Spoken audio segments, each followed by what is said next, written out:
வணக்கம். ஒரு ஜாதகத்தில் இப்போ பொருத்தம் பார்த்துட்டாங்க, எல்லா பொருத்தமுமே இருக்குது. ஆனால் சில அமைப்புகள் அந்த ஜாதகத்தில் இருந்ததுன்னா அதில் 10 பொருத்தம் இருந்தால் கூட அது உள்ளே பொருத்தம் குறைவாகத்தான் இருக்கும். இந்த அமைப்பை நாம் எப்படி பார்க்குறது அப்படின்னு பார்த்திங்கன்னா, ஒரு ஆணோட ஜாதகத்தில் சுக்கிரன் எந்த நட்சத்திரத்தில் இருக்கார் அப்படின்னு பார்க்கணும்.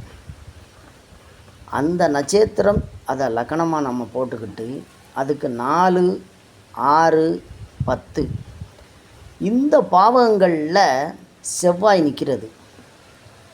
அதே மாதிரி பெண்ணோட ஜாதகத்தில் செவ்வாய் எங்கே இருக்கார் அப்படின்னு பார்க்கணும்.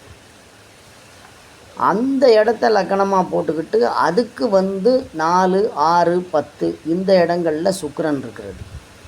இந்த மாதிரி ஒரு அமைப்பு இருந்தது அப்படின்னாலும் அந்த பொருத்தங்கள் அந்த ஜாதகத்தில் இருந்தால் கூட உண்மையிலே இவங்க அந்யோன்யம் குறைவாகத்தான் இருக்கும்.